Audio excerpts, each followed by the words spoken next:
apa namanya? Pelanggan apa namanya? Subscriber. Karena begini Kiai, astagfirullahaladzim. Saya melihat banyak ulama yang alim.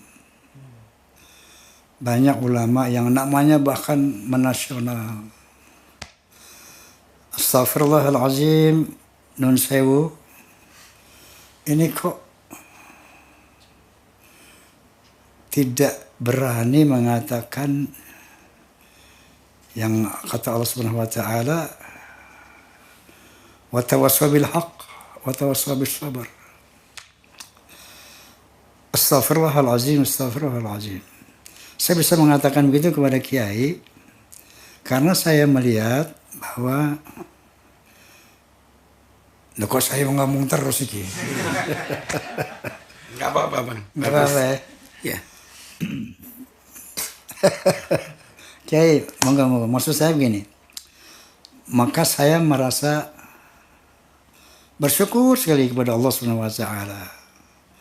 Ada kiai-kiai seperti antum. Insyaallah ini kiai akhirah. Amin. Karena ada juga ulama-ulama dunia dan ulama akhirah. Seperti sabda Nabi sallallahu alaihi wasallam. Monggo Kiai, apa yang pertama membuat Kiai ini kok meyakini bahwa teman-teman kita dari Ba'alawi ini bukan dzurriyyah Rasul? Apa faktor apa? Terima kasih. Assalamualaikum warahmatullahi wabarakatuh. Waalaikumsalam warahmatullahi wabarakatuh. Bang Haji, pertama kami terima kasih diberi kesempatan untuk ikut-ikut. Ini menjadi terkenal juga ini kayak Bang Haji. Yeah. Yang kedua langsung kami sampaikan jawaban. Kajian nasab Ba'alawi itu harus terus dilakukan dengan sekenceng-kencengnya. Dengan sekenceng-kencengnya. Yeah. Karena satu, beberapa oknum dari mereka yang merasa keturunan Rasul dalam diri aneh mengalir darah Rasulullah SAW. Itu ketika sudah nyata-nyata salah, ngampleng anak kecil, anak negeri dikampleng, lalu diajukan ke pengadilan. Dia kepada penegak hukum seakan merendahkan mereka, membuat penegak hukum itu down. Yang keturunan Nabi, aneh apa ente? Seakan-akan status keturunan Nabi itu dijadikan alat supaya mereka kebal hukum. Kalau mereka misalnya ngerampas tanahnya PTPN di Bogor misalnya, nggak mau mereka itu disentuh hukum. Aneh keturunan Nabi. Kalau misalnya ada oknum dari mereka mengoplos pertama sampai 200 sekian triliun, larilah ke Malaysia, nggak mau disentuh hukum. Lagi rame itu. Dan banyaklah kasus. Ini harus dibongkar. Karena mestinya status sebagai keturunan Nabi kalau benar-benar untuk memberkahi umat, doa mereka mustajab. Umat berkesempatan minta doa pada mereka. Mereka lemah lembut. Umat kepingin melihat akhlaknya Rasul, cukup melihat akhlak anak cucunya. Harusnya seperti itu kalau benar-benar cucunya Rasulullah SAW. Tapi ketika status atas nama anak cucu Nabi sudah disalahgunakan kayak begitu, ya harus dibongkar. Satu. Yang kedua, mereka sebegitu mudah mengatakan aneh keturunan Rasul. Dalam diri aneh mengalir darah Rasulullah. Tanpa bukti. Baik bukti tertulis, buku nasab yang bersambung, ataupun bukti secara ilmiah, misalnya tes DNA. Bukan harus tes DNA sama dengan Nabi, ya kita sulit nyari DNA-nya Nabi. Kan ada sesama Quraisy, suku Quraisy sekarang masih ada. Bani Hashim sekarang juga masih ada. Kalau ente di tes DNA sama-sama Bani Hashim, ya lumayanlah kami agak percaya lumayan. Nah, harus ada pembuktian karena mereka begitu mudah mengaku-aku kami keturunan Nabi. Sementara aturan dari Nabi Sahih Bukhari, manintasaba ila ghairi abi atau manitta'a ila ghairi abi fal jannatu alaihi haram. Siapa yang ngaku-ngaku bernasab padahal bukan nasabnya, ya haram masuk surga. Nah, ketika kita membongkar, itu jangan dikira kami itu benci, dendam atau apa. Kami nggak ingin ada orang penipu-penipu akhirnya masuk neraka. Dan kalau dari usaha kita ke iman, akhirnya ada 1-2 yang insaf, sadar, taubat. Kan ya lumayan nggak jadi masuk neraka gara-gara membuat nasab-nasab palsu seperti ini. Jadi pemirsa, para Bahalawi ini sebetulnya Kiai Imaduddin, Kiai Marzuki, mudah-mudahan saya juga termasuk loh. Untuk menyelamatkan teman-teman kita, saudara-saudara kita di Bahalawi, agar tidak tersesat jalan begitu kan. Ya, tidak berbohong terus. Mengenai DNA tadi kan, Bapak Ustadz Rizik Syihab kan sudah memerintahkan tes DNA. Tapi dicabut oleh menantunya. Yang sabut. Ya, fatwa itu dicabut oleh menantunya. Tapi kan diperintahkan oleh mertuanya. Itu intern mereka, Pak. Nggak tahu. Jadi kesimpulannya mereka nggak mau tes DNA. Dan maaf, kurang konsisten dalam berstatement. Nah, gampang berubah-ubah, kurang konsisten. Itu kalau dahulu zaman Nabi, tanda orang itu munafik. Oh, munafik. Nggak tahu kalau sekarang masih termasuk tanda munafik apa. Kalau dulu munafik. Ya. Kalau sekarang apa ya? Sama kayaknya. Ya kan kalau dakwah Nabi Rasulullah kan permanen kan. Ya, permanen konsisten. Kalau Ta'ala wa qala Nabi itu permanen Ya. kan. Masya Allah, Masya Allah. Terus ada lagi yang membuat kami jadi nggak percaya mereka keturunan Nabi. Al-ilku dasar kata Nabi. Faktor genetik itu kalau memang gen yang kuat mesti menurun kepada anak cucunya.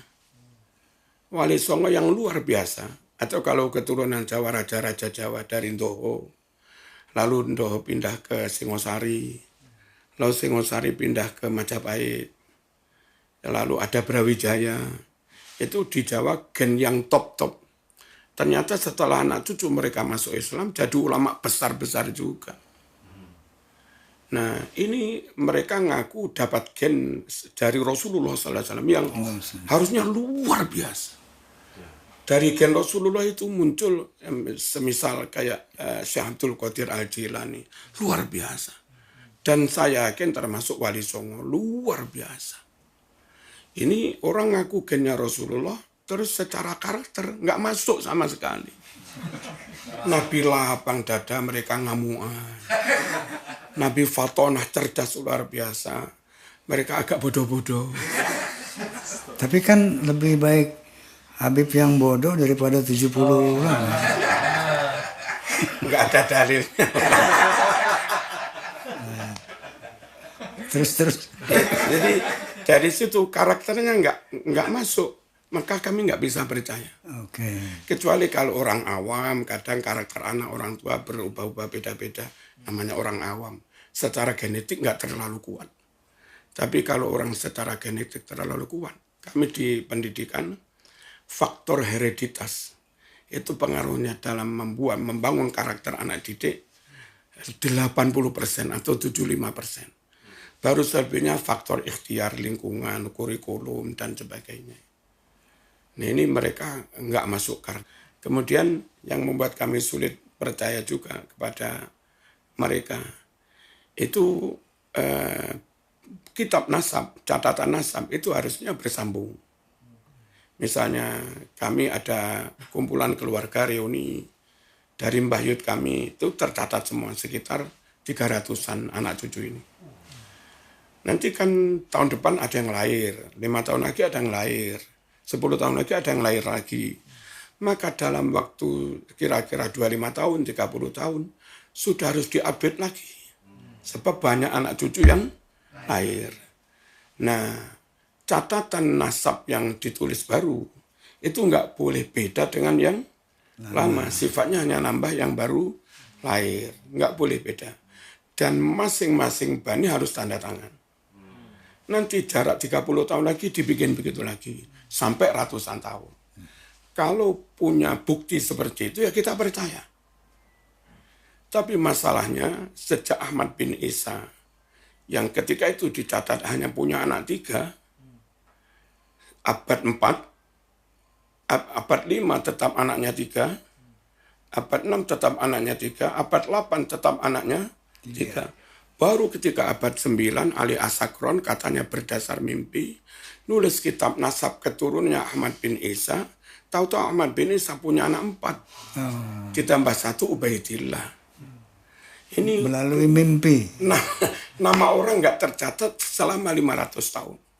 Lalu kami disuruh meyakini itu valid. Itu akurat. Bagaimana? Kalau guru saya atau siapa berhasil mendoktrin saya, harus kamu yakin. Kalau enggak, kamu tak usir dari murid saya. Misalnya begini. Tapi kami sebagai murid yang kelak juga jadi kiai, bertanggung jawab, berkewajiban meyakinkan orang lain. Bagaimana kami bisa meyakinkan orang lain tanpa dibekali bukti? Jadi wahai para habaib, kaum Ba'alwi, kalau kami minta bukti, itu supaya kami bisa juga meyakinkan orang lain. Terus kalau orang lain kami nggak bisa yakin karena nggak ada bukti, ya mohon jangan salahkan kami. Memang kamu juga belum memberikan bukti. Lalu tentang DNA, katanya nggak ada dalam syariat. Jangan masalah dulu disamakan dengan masalah sekarang. Kalau semua sama dengan yang dulu, basmah, sidik jari, dulu juga nggak ada. Apa sekarang ini terus nggak ada nilainya? Lalu pakai pakai visum. Zaman dulu juga nggak ada. Sekarang jadi ada. Dan yang lain-lain.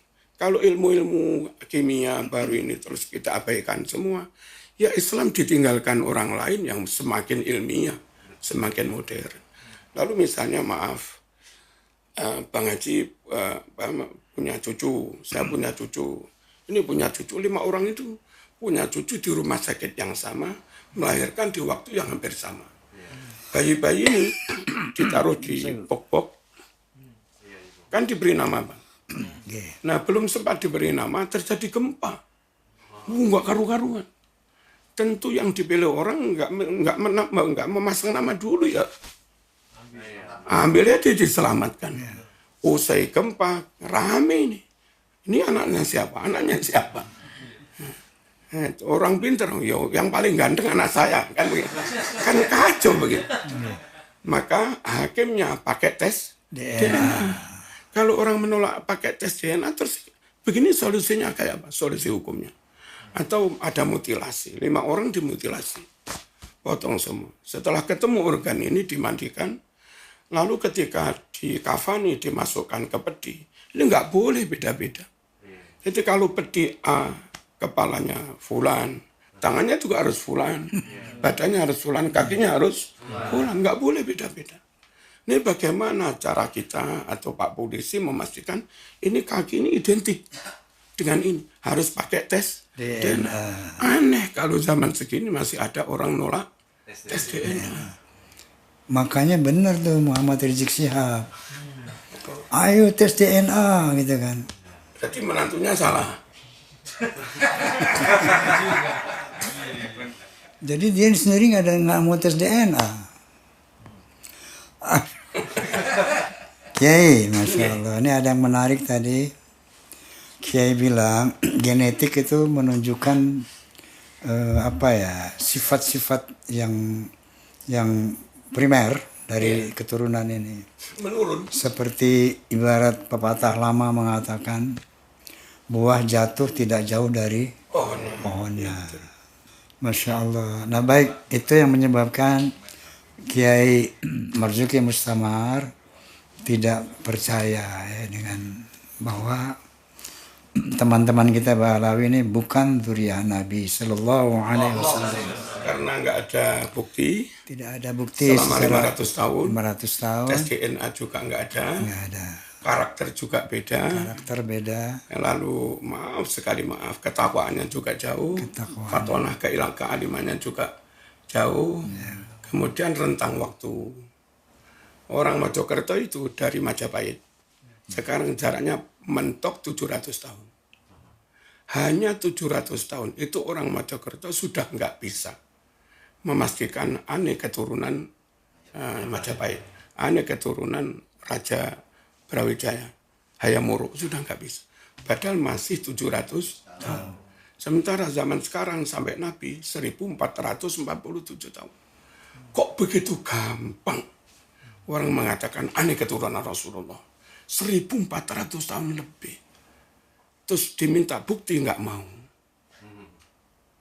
Yang aneh juga kalau aturan di hadis Bukhari, anak cucu Nabi haram terima zakat. Haram terima sedekah. Nah, anehnya beberapa orang yang ngaku keturunan Nabi minta malah minta. Masa kan ya? repot ini. Ada yang minta gitu? Lah ya ke rumah kami juga sering dimintai. Sering. Itu kalau kami memberi dan tetap meyakini mereka keturunan Rasul, haram saya. Sudah tahu mereka keturunan Rasul, kok kamu beri? Tapi kalau kami memberi misal, kamu tak beri. Tapi kami yakini, you bukan keturunan Nabi. Marah. Maunya tetap diberi, tapi suruh ngakui keturunan Nabi. Ya haram saya. Wong aturannya nggak boleh menerima zakat atau sedekah. Ini poin pemirsa. Jadi menurut Rasulullah SAW bahwa dzurriyyah Nabi itu tidak boleh menerima zakat, sedekah dan sebagainya. Nah tetapi mereka justru minta-minta gitu kan. Nah ini kiai ini kalau mau ngasih takut haram gitu. Nah, karena nggak dilarang itu memberi kepada Ba'alawi gitu kan. Jadi tapi sekarang udah banyak juga yang takut haram tuh. Banyak Ba'alawi minta nggak dikasih, saya takut haram. Alhamdulillah udah banyak ya. Udah tercerahkan sama banyak yang cerita sama saya begitu bahwa sekarang saya sudah merdeka Bang Haji. Setelah dengar Kiai Mustamar katanya. Kalau ngasih Ba'alawi itu haram, kecuali dia ngaku bukan turunan Nabi. Kalau turunan Nabi saya nggak berani ngasih Kiai. Jadi banyak juga yang udah nggak ngasih Ba'alawi. Mungkin itu jadi kemudian beda suku. Kita tahu Nabi itu Quraisy, mereka Hadrami. Kita tahu Nabi itu Hashimi, Bani Hashim, marganya. Mereka marganya macam-macam. Ada yang Askaf, As-Saqaf, ada yang Al-Qadiri, ada Al-Atos, ada Al-Idrus, ada Al-Kaf, dan segala macam. Orang kalau sukunya sama, marganya sama, lalu katanya keturunan, sangat maklum. Tapi orang ini bangsanya beda, Nabi Mekah, mereka Yaman. Bahkan katanya Askenazi. Lalu Nabi Quraisy, mereka Hadrami. Atau mereka Habasyi. Mereka Tamimi, Qahtani. Lalu Nabi Hashimi marganya, mereka Al-Idrus, Al-Atos, terus As-Sagaf, dan sebagainya. Bagaimana cara kami bisa meyakinkan orang lain? Ini orang ini meskipun dari bangsa beda, suku beda, marga beda, tapi keturunan. Kami sulit sekali meyakinkan, memahamkan kepada orang lain. Kalau misalnya, maaf, Bang Haji ini tak urut-urut sampai mbak sekian, ternyata kakek yang ketujuh dari Banten misalnya. Lalu saya anggap masih keturunan Kesultanan Banten. Ada pantasnya.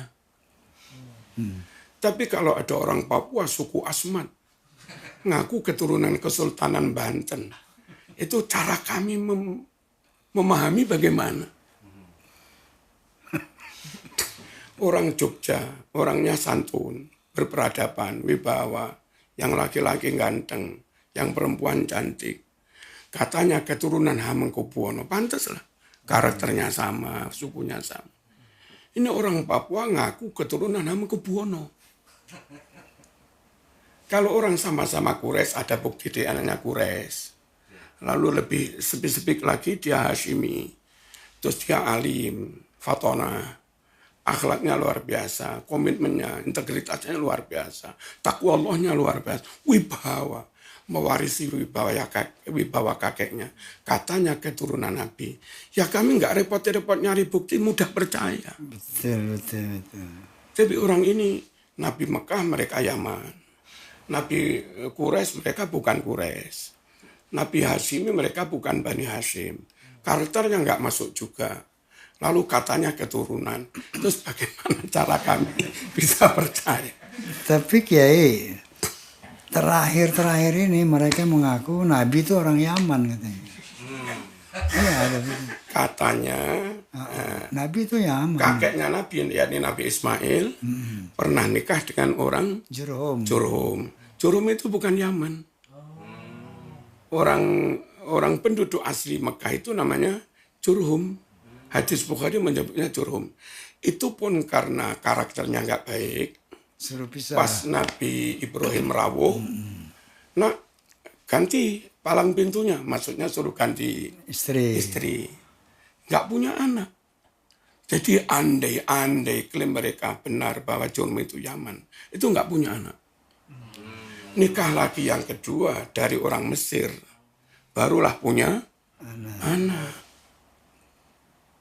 Dan maaf, andai nikah dengan Jurhum, andai punya anak.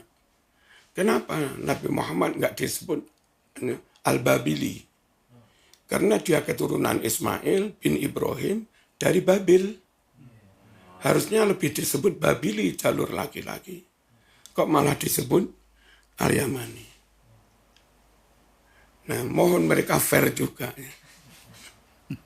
Bahkan ada terakhir sejarah mengatakan bahwa orang Yaman itu, Ba'alawi itu bukan orang Yaman. Mereka adalah muhajir dari Kaukasus, dari Jazirah Abbas bagian dekat India apa gitu kan, yang hijrah ke Hadramaut. Bukan orang yang, bahkan Yaman asli pun mereka bukan. Ada sejarah mengatakan begitu. Nah ini bisa dibuktikan misalnya dari presenter yang terkenal itu Najwa Shihab. Ya. Ternyata genetikanya itu 70 sekian persen itu memang dari India gitu. Bukan Yaman, dari India. Arabnya hanya 3, sekian persen gitu kan. Jadi memang ada sejarah mengatakan begitu ya, wallahu alam. Baik ya. Secara umum wajah orang Yaman asli, taruhlah kalau Hadramaut kan campur ya. Ya. Lihat orang Yaman yang Aden. Lihat orang-orang Yaman yang Son'a, yang sekarang lagi perang dengan Israel. Houthi itu. Houthi, wajahnya kulitnya kan beda. Ya, Yaman ya. asli itu begitu. Iya. Dengan yang datang ke Indonesia itu fisiknya ini kan juga beda. Ya. Jadi andai mereka dikatakan bukan Yaman asli, sangat maklum. Betul. Nah ini emang semakin lama fakta-fakta keberadaan mereka bukan zuriyah Nabi memang semakin terbuka ya, semakin terang benderang. Oke, Kiai. Bahwa memang ada tugas kita untuk menegakkan amar ma'ruf wa nahi mungkar nanti, Kiai.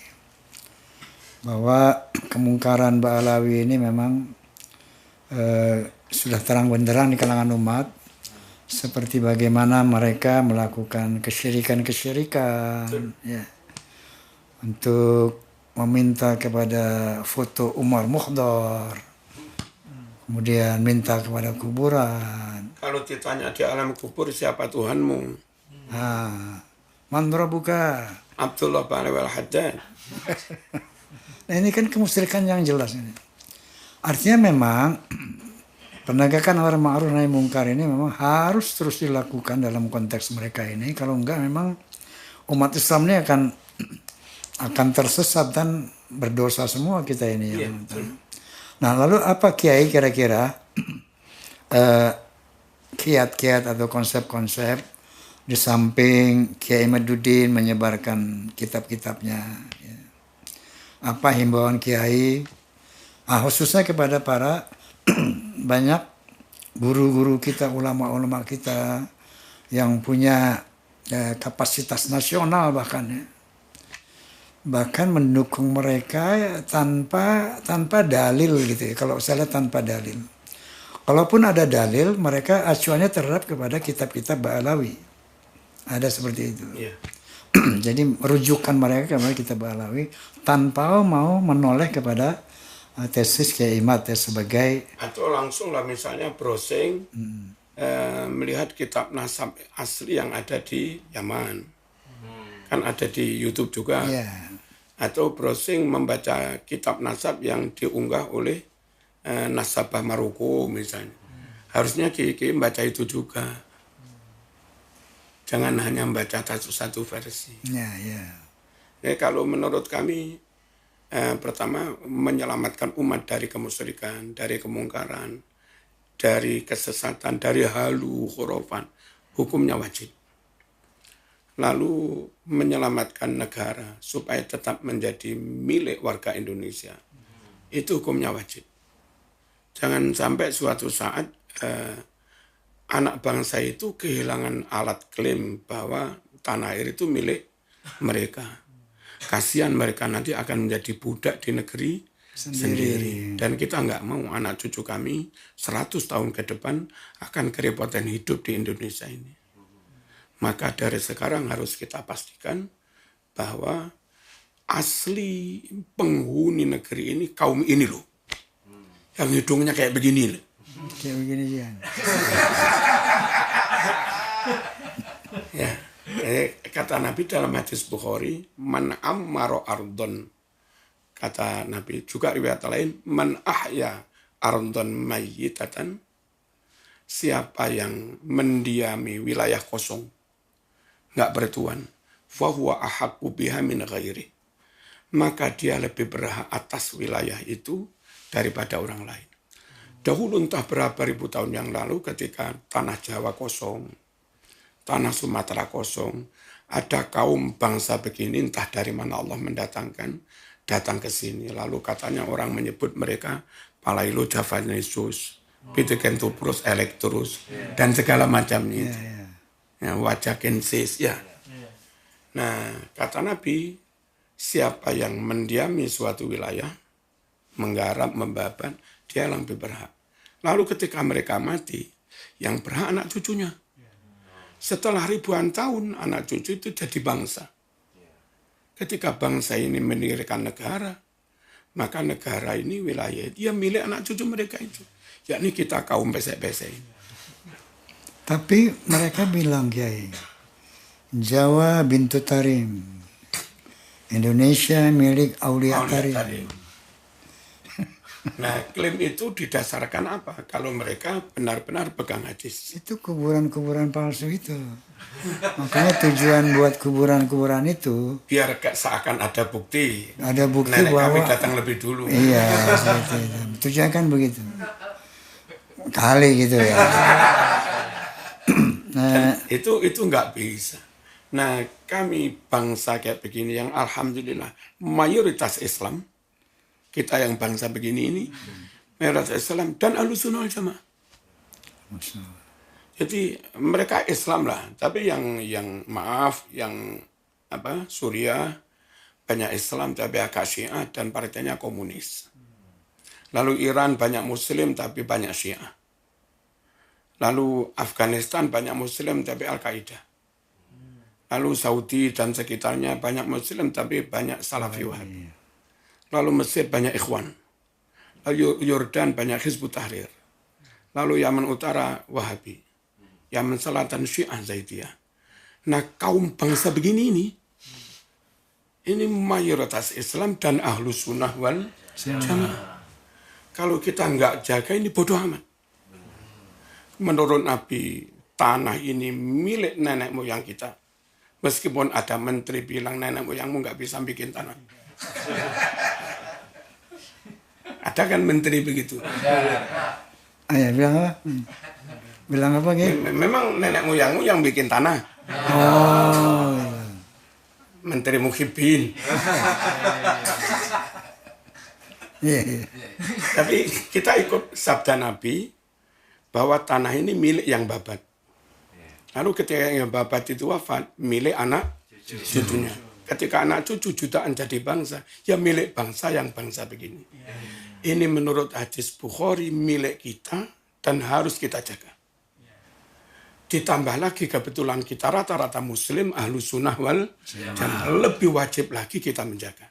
Jaga NKRI sejatinya jaga ahlu sunnah wal jamaah. Jadi bodoh amat kalau orang itu ngaku ahlu sunnah tapi nggak jaga NKRI. Tetapi mereka sesama muslim, Kiai. Tanah itu kalau milik kita, barang-barang koperasi ini milik kita. Salah satu pemilik sahamnya non-muslim. Mereka tetap berhak memiliki meskipun non-muslim. Kepemilikan itu nggak terkait dengan muslim atau non-muslim. Dan kalau merampok, maling, meskipun agamanya sama, ya tetap tak kampleng. Ya, saya harus menolak mereka. Jadi ketika kami menolak mempertahankan hak kami, bukan berarti kami memerangi sesama muslim. Maling itu muslim atau non-muslim, ya harus ditentang. Dalam fikih namanya daf'us so'il. Orang berlaku jahat harus dilawan. Dan pemilik sah, meskipun non-muslim juga harus dijaga. Dulu ketika Umar bin Khattab akan pelebaran Masjid Nabawi, ada rumah milik orang Yahudi. Maunya diambil paksa. Nggak mau dia. Lalu diajukan ke pengadilan. Hakimnya adil. Nggak bisa kamu Umar ambil paksa. Ini haknya. Meskipun non-muslim. Itulah Islam. Jadi non-muslim pun kalau punya hak, ya jangan diambil. Ngaku muslim kalau maling, ya dikampleng. Tapi orang itu setelah diajukan ke pengadilan, hakimnya memenangkan Yahudi. Begitu terkesima adilnya hukum Islam, dia luluh hatinya, malah menghibahkan tanah itu kepada Umar bin Khattab untuk dibangun masjid. Nah, kayak begitu. Nah, kita nggak mau tanah air itu direbut orang lain. Meskipun ngakunya sesama Muslim. Apalagi terbukti bersekongkol dengan penjajah Belanda. Lebih tidak mau lagi kami. Iya. Oke. Masya Allah.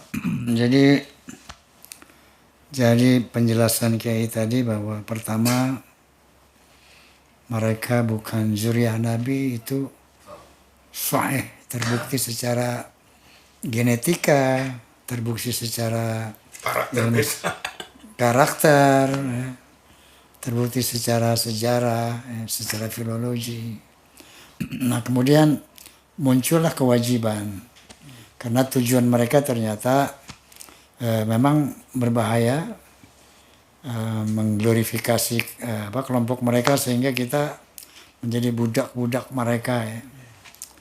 Kita sudah lihat bagaimana mereka itu pribumi menyembah-nyembah sampai kaki mereka sujud. menyembahnya, Masya Allah.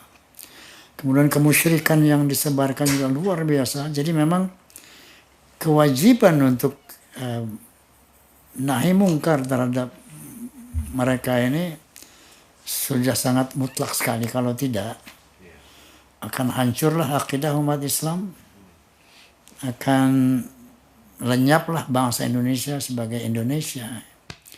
Nanti bisa menjadi tarim ini, perluasan tarim, jajahan tarim, dan mewariskan kesengsaraan untuk anak cucu. Sungguh kita menjadi kakek yang akan dimaki-maki oleh anak cucu. Bukan ditahlili, bukan dihauli, bukan diziarahi, tapi dimaki-maki. Dilaknati. Iya. Kamu dulu masih hidup, diam aja. Dibayar, kami dibakar. sengsara. Negara hilang diambil orang lain. Masya Allah. Baik, Kiai. Jadi saya rasa sudah cukup jelas pernyataan beliau bahwa setelah clear bahwa ini bukan zuriyah Nabi, tujuannya diantaranya di samping menyelamatkan akidah umat Islam, juga untuk menyelamatkan kelompok mereka sendiri. Agar ya di akhirat mereka selamat. Qu anfusakum wa ahlikum nar kan begitu. Nah, ternyata Kiai Imaduddin dan semua kiai-kiai ini justru sebetulnya menyelamatkan mereka daripada azab di akhirat nanti, azab di barzakh nanti, kan begitu sebetulnya. Seandainya saja mereka mau fair, mau mengakui kenyataan yang ada gitu kan, berdasarkan data-data ilmiah, sebetulnya itu yang harus mereka tangkap. Nah, sehingga kita bisa berukhuwah Islamiyah lagi. Ya, maunya kita juga seperti Ya, itu. seperti itu. Ayolah berdiri sama tinggi, duduk sama rendah. Ringan sama dijinjing, Berat sama dipikul. Ada lagunya tuh Kiai. Oh, Ringan sama dijinjing, berat sama dipikul. Begitu harusnya kita bekerja. Seperti itu Kiai. saya kira penting sekali. Bukan berarti kita ingin bermusuh-musuhan. Betul. Ayo di negeri yang kita cintai itu kita sama-sama di depan hukum sama, di depan Allah juga sama. Orang Jawa baca Quran sehuruf 10, orang Arab baca baca Quran sehuruf juga 10. Jangan minta hak yang terlalu istimewa, nggak bisa mas, sama-sama manusia. Laki-laki membaca Quran sehuruf 10, perempuan pun baca Quran sehuruf juga 10. Dan itu yang diajarkan Nabi. An-nasu sawasi ka'asanal musyrik. Bahwa orang itu sama di mata hukum seperti sisir ini. Sama. La fadla li arabiyyin ala ajamin illa bitaqwa. Nggak ada beda. Kita kepingin sebegitu, wahai orang Jawa, wahai orang Cina, wahai orang Arab, wahai siapapun yang sesama Islam, kita kepingin duduk sama rendah, berdiri sama tinggi, saling menghormati, saling ukhuwah, dan jangan ada khianat. Segera jujur, diungkap sejujur-jujurnya, makam mana saja yang sudah dipalsukan. Ayo daripada rame-rame kita bongkar bareng-bareng. Dari kami orang Jawa PWLS, dari Robito Alawiyah bareng-bareng bongkar makam. Ya, Wah, Setuju. Masya Allah. Kapan bongkar makam bareng nih? Itu bahaya soalnya. terus kalau tetap saja meyakini mereka keturunan Rasulullah, lalu punya hak yang sangat prioritas, hak yang sangat istimewa. Amar ma'ruf nahi mungkar itu tumpul. Nyata-nyata melihat kemungkaran itu nggak berani mengingatkan. Terus bagaimana ayat Qur'annya watawassaw bil haqqi watawassaw bis sabr. Bahkan ketika tadi pengaji masih umur 20 mengingatkan itu, ditegur. Sekali ini saja kau ucapkan, kau sampaikan. Jangan sampaikan kemana-mana. Ini kan payah. Jadi isu nasab sudah mengalahkan perintah Al-Quran. Nggak boleh. Maka tujuan kita supaya semuanya sama. Biar kalau kami salah, pihak lain nggak sungkan menegur kami. Dan sebaliknya ketika ada pihak lain salah, kami juga nggak sungkan menegur kami. Dan ketika kami nggak akan mengambil alih tanah Yaman, nggak akan klaim tanah Yaman, mohon dong, jangan kau klaim atau ambil tanah kami. Kita sama-sama menghormati enak gitu. Dong. Lihatkan ke sini. Dong apa sih?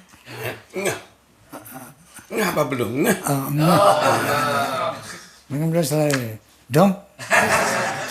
Allahumma sholli ala Muhammad. Baik, barangkali ada lagi yang mau disampaikan kepada umat ini. Terima kasih sekali lagi. Kita jaga NKRI, kita jaga Islam di Indonesia yang secara umum Ahlus Sunnah wal Jamaah. Ancaman apapun dari pihak manapun yang kira-kira ngancam NKRI-nya, atau ngancam agamanya, atau ngancam akidahnya, ayo kita hadapi bareng-bareng. Dan ketika kita ingin menyelamatkan itu, mohon jangan di-framing, apalagi dituduh, difitnah, katanya bikin perpecahan. katanya bikin permusuhan. Kalau kami mengungkap kebenaran, mohon kiai-kiai yang ada di atas, sebagian mungkin di PBNU, jangan tuduh anak-anak NU ini memecah belah. Karena bersatu itu penting, kami tahu. Ukhuwah Islamiyah penting, kami tahu. Menjaga utuhnya negara penting, kami tahu. Tapi tolong, jangan isu persatuan itu jadi kedok untuk melarang mengungkap kebenaran. Dan kami mohon dinasihati, silahkan ungkap kebenaran, tapi dengan santun, siap. Bukan kami yang bilang anjing-anjing, bukan kami. Jadi kalau disuruh santun, adab, kami siap. Mohon kiai-kiai tidak salah mengalamatkan tuduhan memecah belah itu. Itu harus kita selamatkan NKRI dan Islam Ahlus Sunnah wal Jamaah. Yang kedua, harus kita selamatkan Islam Al-Quran. Al-Quran dan Sunnah. Banyak sekali mereka mengungkap berita-berita bohong. Yang rata-rata berdasar mimpi. Ini kalau dibiarkan terus, lama-lama seakan-akan itu bagian dari ajaran Islam. Terus Islam jadi mudah dirungkatkan oleh orang lain. Karena bukti nggak ada, lalu di naskah kuno, naskah Quran juga nggak ada, plus bukti ilmiah juga nggak ada. Kita nggak ingin kalau sampai orang lain mudah merungkatkan Al-Quran dan Sunnah. Tapi selama itu Quran qot'i dan hadis mutawatir qot'i, hadis sahih atau minimal hasan, maka orang lain hatta non-muslim pun sekian kali mereka melakukan pembuktian ilmiah di laboratorium, mesti terbukti kebenarannya. Anak kami, Bang, ini air yang nggak ada 2 kula, katanya kalau kena najis, kata Nabi. Oleh anak kami dan teman-temannya diambil sampelnya, bawa laboratorium, diberi cairan kimia, itu masih ketemu unsur yang kencing tadi. Kalau air kan H2O. Tapi kalau kencing dikit itu dimasukkan ke bak mandi 2 kula lebih. Kata Nabi kan tetap suci. Ternyata kata anak kami kalau itu diambil dibawa ke lab, sampel, diberi cairan kimia, 100% unsurnya H2O. Sudah nggak diketahui unsur yang kencing itu tadi. Karena nggak ada unsur yang non H2O, maka Nabi menyebut suci. Karena unsurnya air semua. Itu loh syariat. Pokoknya sahih mesti benar. Sehingga kalau Islam itu tetap ilmiah seperti ini, dakwah itu gampang. Dan akhirnya orang Barat juga banyak masuk Islam. Kami sudah milik gereja, Bang. Jemaahnya masuk Islam, gerejanya kami pilih. Masya Allah. Di mana, Kiai? Di Malang sana. Di Malang. Ya, seminari samping saya jemaahnya habis, Bang. Masya Allah. Nah, kita itu ingin Islam harus tetap ilmiah. Jangan dicampur yang khurafat. Nanti kalau khurafat itu dianggap bagian dari ajaran Islam, Islam sulit dipercaya orang lain karena memang campur khurafat. Termasuk khurafat nasab. Kalau bukan ya bilang aja bukanlah. Jadi Anda yang melakukan kemungkaran itu keturunan Kenaro, nggak ngefek pada Islam. Tapi kalau yang melakukan kemungkaran, narkoba, itu katanya keturunan Nabi. Dampaknya ke Islam luar biasa. Khawatir saya ada pastor ceramah, itu keturunan Muhammad kayak begitu. Maka jangan masuk Islam ya, diajak begitu nanti. Payah ini. Nah tujuan kami itu seperti itu. Nggak ada tujuan bermusuh-musuhan. Menjaga Qur'annya, menjaga Islamnya, supaya tetap diyakini kebenarannya dan ilmiah. Nggak ada tujuan lain. Insya Allah. Clear. Ini yang begitu aja. Clear ya pemirsa. Bahwa saya ulangi kembali bahwa memang sebagaimana qala ta'ala a'udzubillahi minasyaitonir rajim bismillahirrahmanirrahim wal takum minkum ummatun yad'una ilal khair wa ya'muruna bil ma'ruf wa yanhauna 'anil munkar wa ulaika humul muflihun. Bahwa memang ada perintah Allah Subhanahu wa taala untuk menyuruhkan kepada yang baik, yang ma'ruf, mencegah kemungkaran. Dan inilah orang-orang yang beruntung. Nah, mencegah kemungkaran itu sulit kalau yang melakukan mungkar dianggap atau ngaku keturunan Kanjeng Nabi. Kita jadi sungkan. Betul. Supaya nggak sungkan, ya dibongkar saja keturunan apa bukan. Oke, setuju. Kita tos lagi.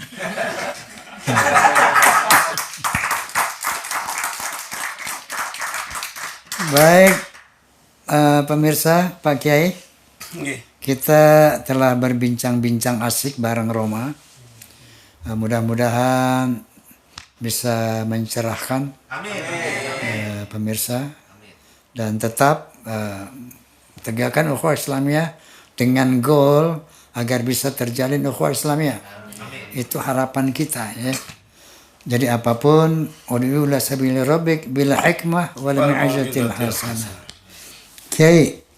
Nah, setelah bingkisan Roma ini ada bisikan Roma, ada bingkisan Roma. Monggo Kiai. Jangan. Oh.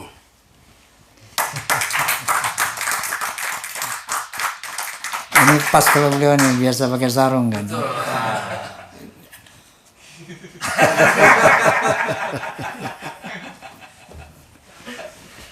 Baik pemirsa, jazakumullah khairan katsira wallahul muwaffiq ila aqwamit thoriq. Billahi taufiq wal hidayah. Wassalamualaikum warahmatullahi wabarakatuh. Waalaikumsalam warahmatullahi wabarakatuh.